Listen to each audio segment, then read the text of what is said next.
Ang lala ng kaartihan.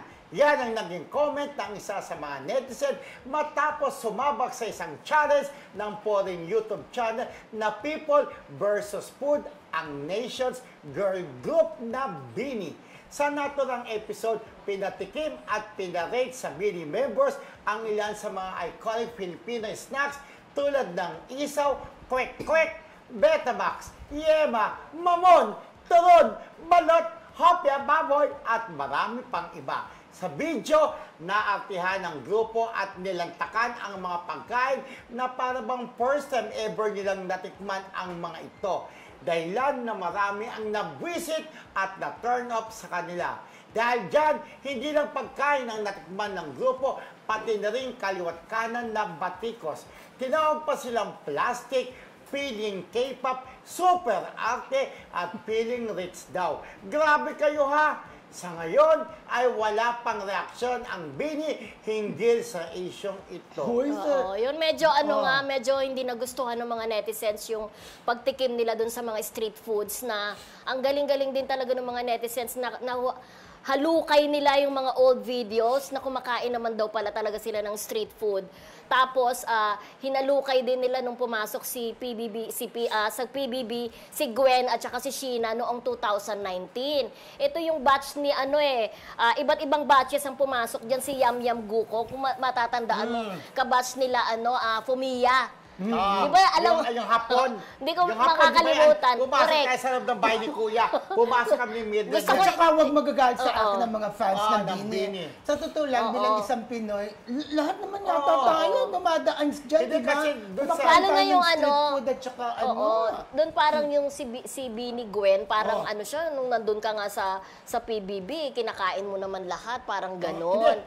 Hindi ko kasi nakita yung video. Ano ba to papakita nila na para hindi sila sanay hindi, kumain ng halimbawa mga yung isa pinatikim ng Betamax. Alam naman natin yung Betamax version. Okay. Hindi ka kumakain nun. Kasi Betamax. Dugo yun, di ba? Yung parang cube na dugo ng parang dugo ng ng baboy ng ba? baboy. Masarap yun pag masarap yung sausawan, di ba? Hindi siya kumakain si Presyo, alam mo na kung bakit, di ba? Parang parang nagulat sila kung ano yun, parang gano'n, hindi nagustuhan ng netizen. Parang teka muna. Alam mo, lahat tayo naranasan kumain ng mga isaw-isa. Kung si Edo Manzano nga, si Heart Evangelista, lahat naman tayo. Si One Big Bondok, di ba? Paborito ang fishball. Kaya rin siguro mga tao, teka lang, huwag kayong magpaka-plastic, kumakain din. Siguro ganito, halimbawa, saan kinunan yan? Sa ibang bansa, di ba? Hindi, dito. Yung parang pinatikim sila, parang challenge yun na. Ito naman Chinese-looking member din yun member yun ng BINI yun.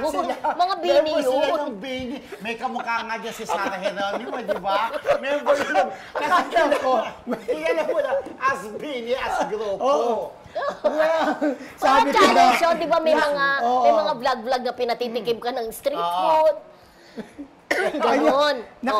Nakatikim sila tuloy ng batikos, di ba? Ng mga pangit na mga comments. Sabi ka, arte-arte naman to, parang namang hindi nakatikim ng mga Although, hindi rin naman natin kine-question, baka naman hindi rin nakatikim. Yung iba. Kasi hindi mo naman kailangan maging mahirap o mayaman para tumikim ng fish. Ng street food, di ba? Pero alam mo, nag-aaral tayo. Meron na sa labas. Meron na sa labas. Hindi posible hindi naman. Sa elementary.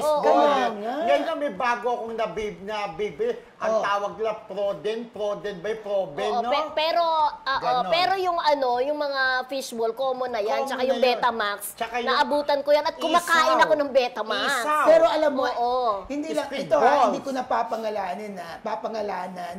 Merong isang artista talaga, nung sumikat siya, ang arte-arte na niya. Hindi niya talaga siya kumakain ng mga ganyan. Mga street foods. Ako din, may mga kakilala ako na dati naman feeling social na Although hindi natin inaano yung BINI, baka naman, syempre mahirap din naman sabihin, baka naman hindi rin talaga sila kumakain. Kinakain siguro nila yung ibang street food. Tapos yung turon, parang what is this? Parang ganon.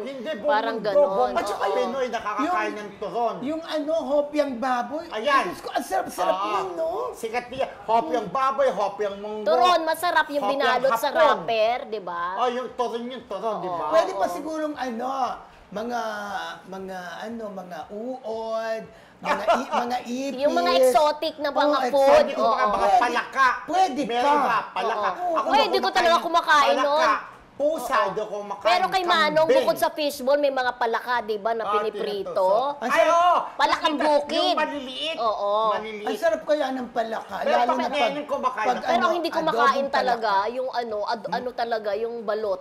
Hindi ko talaga Ay, kayang hindi. Ako kainin. tinitingnan ko pa yung tuka niya, tapos kinakain ko sarap. Hindi ko Ano lang makain. ako Ay, talaga okay lang. kaya.